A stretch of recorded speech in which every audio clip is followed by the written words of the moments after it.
गांव के किनारे एक पुराना कब्रिस्तान था जो लोगों के बीच हमेशा से ही खौफ का कारण रहा था। कहते थे कि वहां रात के समय कुछ अजीब घटनाएं घटती थीं। कब्रिस्तान की दीवारों पर उकेरे गए नाम और तिथियां जैसे अनजाने डर से लथपथ थे। गांव वाले कहते थे, कभी भी रात को उस कब्रिस्तान के पास मत जाना, क्योंकि वहां किसी को भी चैन से सोने नहीं दिया जाता। लेकिन यह कहानी एक ऐसे युवक की है जिसे इन सब अफवाहों पर विश्वास नहीं था। उसका नाम था राजू। वह शहर से गांव में अपने दादा दादी से मिलने आया था। राजू को हमेशा से साहसिक कार्य पसंद थे। गांव में रहते हुए वह कई बार कब्रिस्तान के पास से गुजर चुका था, लेकिन कभी भी उसके दिल में डर नहीं आया।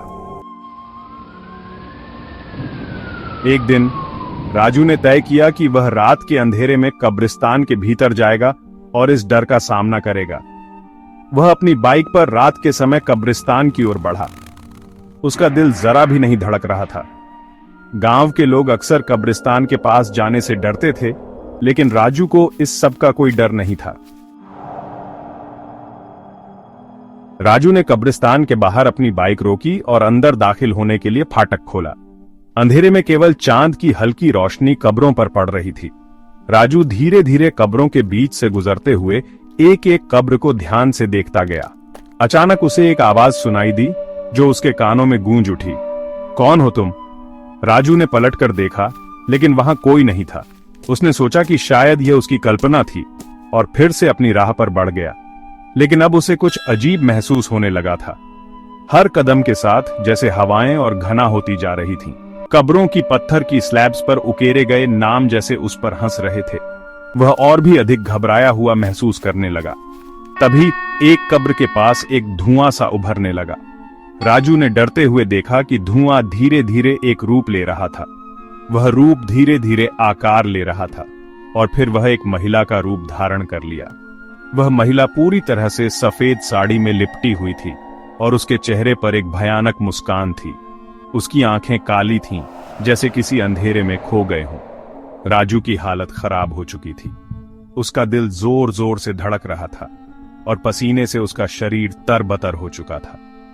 महिला ने उसे देखा और कहा, तुम यहां क्यों आए हो? यह मेरी जगह है और अब तुम यहां से नहीं जा पाओगे। राजू ने डरते हुए कहा, ता तुम कौन हो? महिला ने जवाब दिया, मैं उस कब्रिस्तान की आत्मा हूं जिसे तुमने तंग किया है। तुम्हारी तरह कई लोग यहां आते हैं, लेकिन कोई भी वापस नहीं लौटता। तुम भी नहीं लौट पाओगे। राजू ने डरते हुए भागने की कोशिश की, लेकिन जैसे ही वह एक कदम बढ़ाता, महिला की आवाज और तेज हो जाती। अचानक उसे महसूस हुआ कि उसकी टांगों में ताकत नहीं रही। वह जैसे जमीन से चिपक सा गया। महिला के पास आते ही उसे एक और अजीब एहसास हुआ, जैसे उसकी आत्मा भी धीरे धीरे उस कब्रिस्तान में समा रही हो।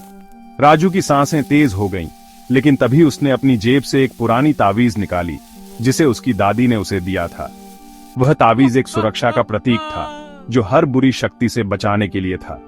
जैसे ही राजू ने तावीज को महिला की ओर दिखाया, महिला के चेहरे पर दर्द और भय का एहसास हुआ। वह डर से कांपते हुए धीरे धीरे पीछे हटने लगी और फिर अचानक गायब हो गई।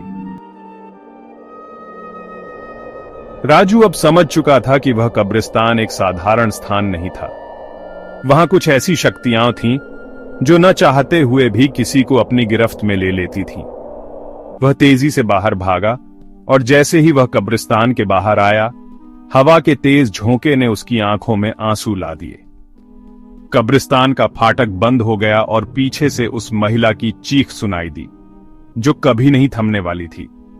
राजू ने बहुत मुश्किल से अपने घर लौटकर अपनी दादी से वह पूरा किस्सा सुनाया। दादी ने गहरी चिंता जताई और कहा, वह जो आत्मा थी वह किसी जमाने में इस गांव की निवासी थी, लेकिन उसने अपने कर्मों के कारण भूतिया अवस्था में बुरे रास्ते को अपनाया। वह अब भी कब्रिस्तान में बसी हुई है और जो भी वहां जाता है उसे अपनी आत्मा का हिस्सा खोने के लिए तैयार रहना चाहिए।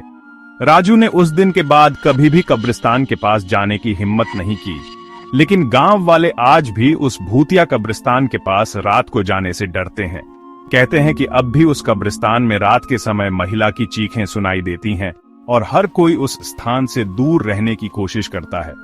मॉरल: कभी भी अनजानी और खौफनाक जगहों की ओर न जाएं, क्योंकि वह जिनकी आप अनदेखी करते हैं उनकी आत्माएं हमेशा आपको सताती हैं।